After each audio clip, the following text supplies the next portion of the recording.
Hi, welcome to a brand new video of the Target Individual Program, the Targeted Individual Experience. So, over by Pam watching the kids while she attended a wedding here in Brooklyn.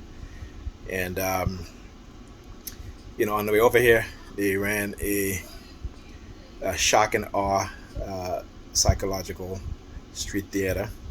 Okay. And, trying to send me a subliminal message about a psychiatrist that I used to see. His name is Dr. Okinawa. Uh, on his office on Winthrop Street and 92nd, right? And again, religious, Christian, right? I think he's Nigerian. He's Christian, and so a big part of what's happening to us as TIs again is also because they have the churches involved in targeting us.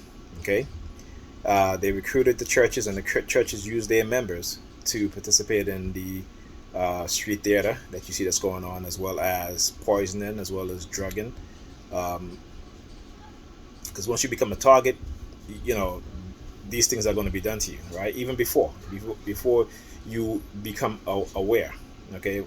Because you become a target first, right? And you're unaware of these things happening to you.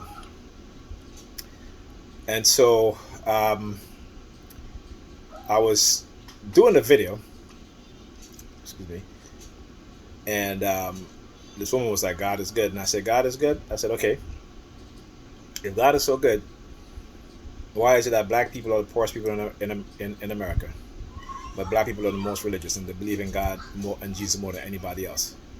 If God is so good, why is it that black women in particular, okay, within the black community suffer from the most mental illness? If God is so good, why are the majority of black women obese? Overweight, and 80% of those are obese. If God is so good, why is it that young black boys, okay, in terms of reading level, is lower than everybody else? Okay, if God is so good, why the majority of children are being raised by a single black woman? Okay,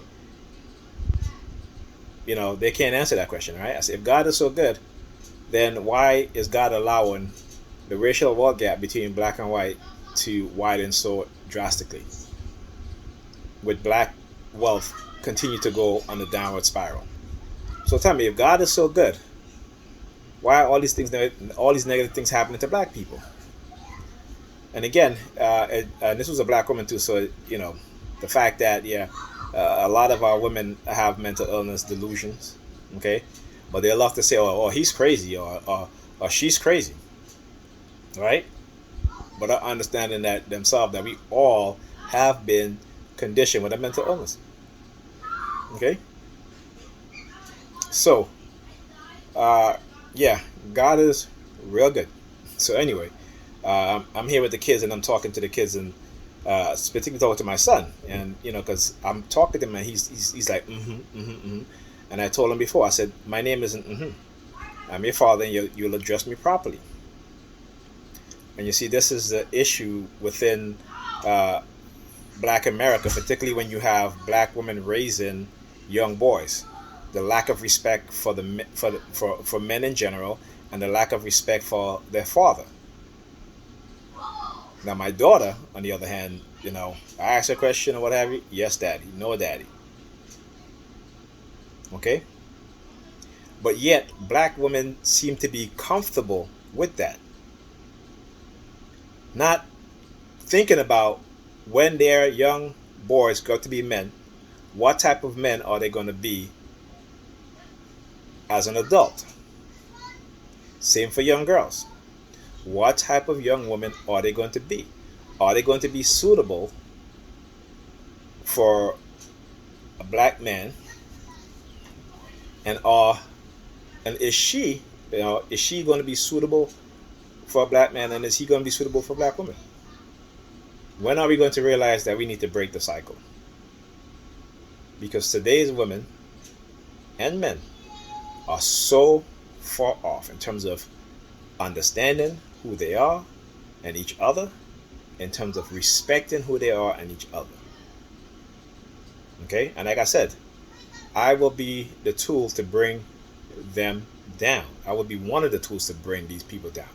So whether it's the black churches that are engaging in these sort of behaviors against people, whether it be those who work in law enforcement, who are members of the churches that are committing these crimes in the name of your God or your Jesus, some bullshit, I'm speaking to you directly. To the white supremacists, I'm speaking to you too. Even the ones in black skin. Okay? Black people, you got to look at your condition. Stop looking at what is going to be promised to you. Look at your reality right now. Look at your condition. Go research the stats, not the lies that they see on TV that they want to tell you. Yes, this is what it is. No, look at the facts. I know it's hard. Religion got you all believing in lies, thinking that it's facts and truth and history, and it's not. But look at the facts. Look within your community. Look at your people. Look at your brother, your sister, your children, and not just your children, right? But other black people's children.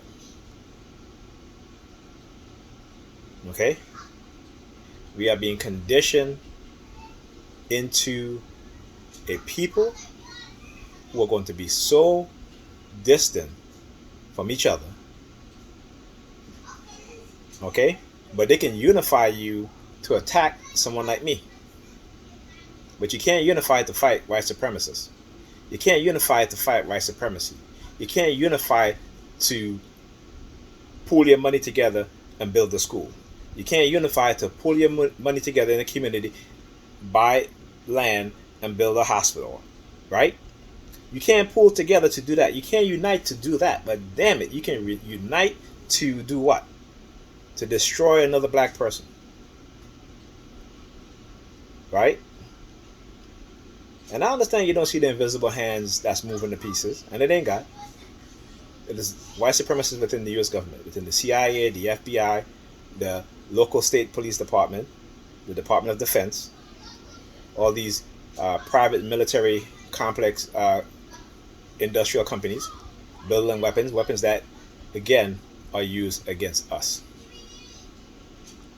But you, like I said, they can unify you, though, to attack a person like me or other black people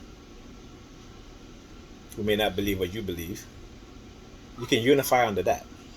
But you can't unify to do the things I just mentioned. Right?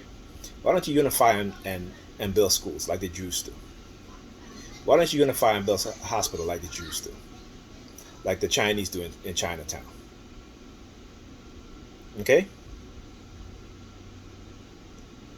Because let me tell you something. When a group of black people in California decided to pool their money together to buy a strip of land, what did the white supremacists do? Even though they had the highest bid for that piece of land, they never sold it to them. So subconsciously, you understand. And so because subconsciously you understand, consciously you're self-defeating. Consciously you're giving up. Consciously you're still waiting on God and Jesus. I understand your psychological programming. Because I do, and I see it. And this is why they have gotten you to attack me every single time, every chance that they get and you get. But I will keep speaking the truth. Okay? For your sake, your children's sake, and their children's sake. So there you go. Call me crazy. Call me whatever you want to do. That's fine. Okay? But you won't see me hide in my face. You won't see me bowing my head. And you'll never see me with my hands closed praying to something that does not exist.